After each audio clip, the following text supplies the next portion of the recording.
Kaixo, ongi etorria, zilindro baten volumena kalkulatzeko erabiliko dugu formula hau. Volumena berdin, oinaren azala, bider altuera.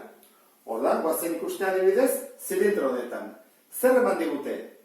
Esan digute, hemenik ordea 14 zentimetro daudela, beraz, diametroa 14 zentimetrokoa da, eta altura 25koa. Zer egin behar dugu? Oinaren azala atera. Gu badakigu ze itxura duen edo ze forma duen zilindro baten azalerak, ezta? Oinarenak. Zirkulo baten. Eta zirkulo baten formula azalerarena da pi r berdi.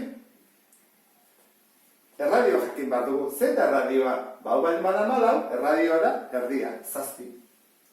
Horrean ingo duguna izango da pi bider 7 berdi. Eta hori da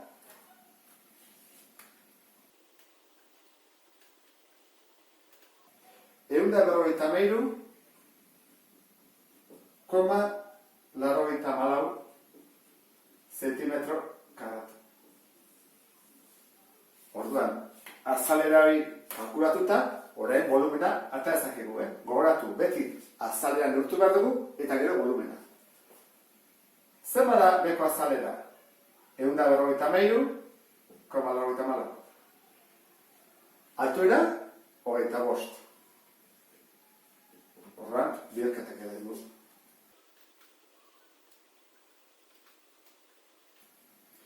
Irubila, 848,5 zentimetro kubiko.